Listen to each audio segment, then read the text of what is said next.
You know how the saying goes, defense wins championships.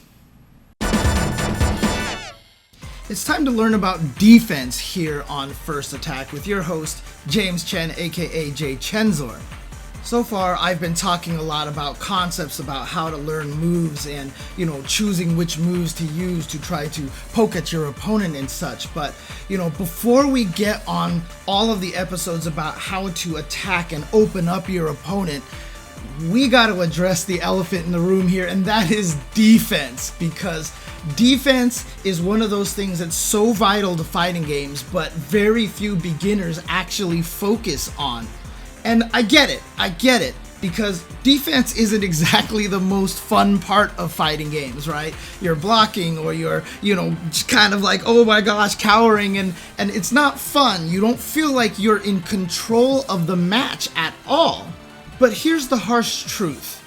When you and another player of equal strength are playing fighting games against each other, you're not going to be on offense all of the time. Your opponent, who is just as strong as you, is going to put you on the defense about as often as you're going to put them on the defense. And so you're really going to have to learn how to rely on your defense to actually have the confidence to play defense. I'm here to tell you that you can absolutely be in control as you play defense. There is a very famous match out there in Dragon Ball FighterZ where Goichi, playing against Leffen, goes on the defense for a long chunk of time, and there are some brutal mix-ups in Dragon Ball FighterZ, and he defends the whole entire sequence and eventually wins that match. And I can guarantee you, Goichi was in control of his defense the entire time.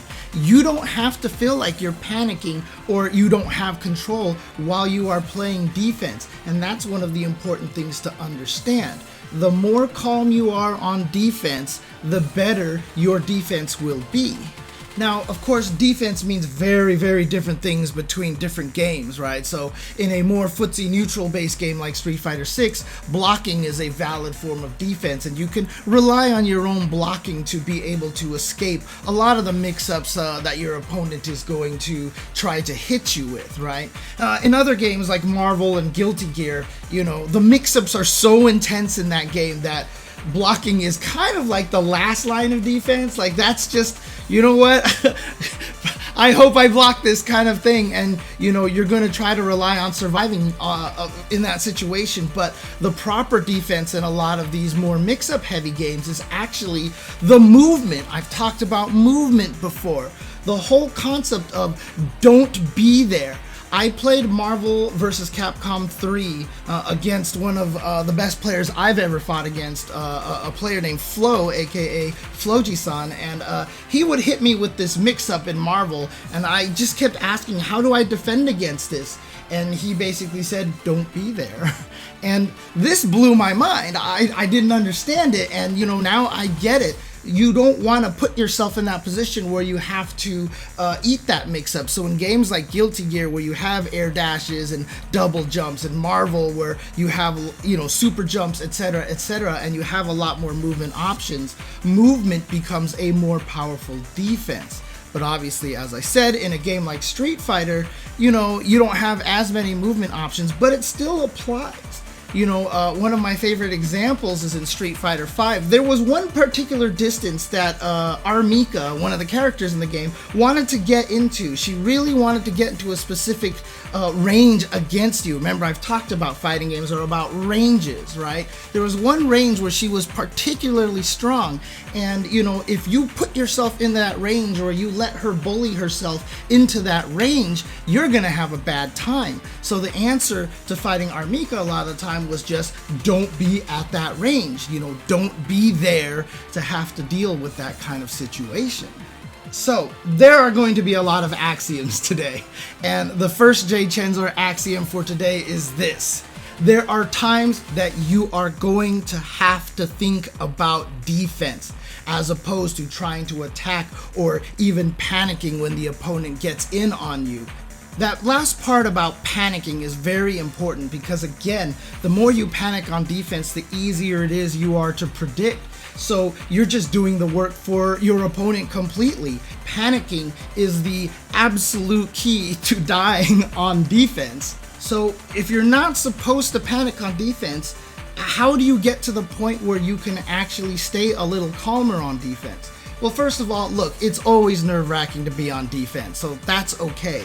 The key is not to make decisions that you have no idea why you're making those decisions. Again, fighting games are about purpose. You're supposed to always have a reason for doing things. And so when it comes to defense, defense is almost always going to be anticipatory rather than reactionary. We talked about instant recall during the pet moves episode. It's the same thing on defense. The way that you defend against most mix-ups is that you anticipate what option your opponent is going to go for to open you up, and then you choose your option to be able to defend against them. And this basically leads into the second axiom here. You cannot anticipate what your opponent is going to do in a mix-up if you don't know your opponent's options.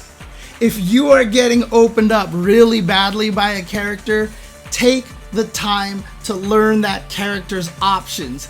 Go to training mode, see what it is that the opponent hits you with. It could be a string that has an overhead but no low options. So once you block the first move in a sequence, you just stand block at that point in time, and there's really no mix-up involved at all.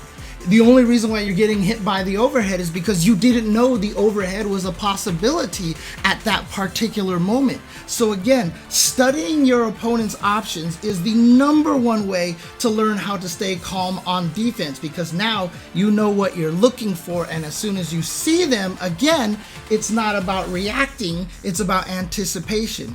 I know this character has this mix-up option, so now I'm going to look out for signs for that option. However, here's a hard truth, and this will bring us to the third and final axiom of the day. It's very important to note that if you get opened up by your opponent's mix-up, you did nothing wrong. Do not blame yourself. Do not feel bad. That's fighting games, because let's face it, if you ask me, how do I defend against this character? And I tell you, just do this and this and this, and they can't open you up. That's a bad character. That character is a low tier character and will not win very well at high levels. The point is, fighting games are designed in a way that you have to be able to be opened up. Otherwise, it's a bad fighting game. You're supposed to get hit by mix-ups. If you get opened up by this, your opponent guessed right and you guessed wrong, and that's all it really is. You shouldn't have to feel bad about it, but since you understand what your opponent's options are, you just realize, okay, cool, he did the option that beat my option. Let's hope that doesn't happen the next time. And that's all it really comes down to. So there's no real reason to feel bad. You will get opened up. That's fighting games, and that's just something that you'll have to understand, and when you do, it makes defense a lot easier, because now it's not a panic like, I can't defend against any of this. Now it's just like, oh, good stuff, you got me, you guessed what I was going to do, right? And you opened me up. Now, obviously, we haven't really talked about the concept of mix-ups, etc., and what really constitutes a mix-up, etc., etc. I was really debating when to put this video in the sequence, but, you know, one of the things that a lot of top players notice when they see beginners play is that beginners refuse to play defense, and they refuse to understand defense and learn defense. Obviously, defense is going to be such a deep topic, and there's so much more to defense than just, hey, learn to play defense. You know, obviously there's a lot more to it, but I wanted to establish this early because I want to get this concept in your head early on and right away. So that's all I'm going to say about defense for now. Hope you guys enjoy this. Hope you're finding this very helpful. Again, please spread the word about this first attack series. I'm gonna keep trying to get these videos out as often as I can, hopefully once a week. But the playlist is in the description below for all the ones that you have missed already. And like and subscribe. Please leave a comment below for the algorithm.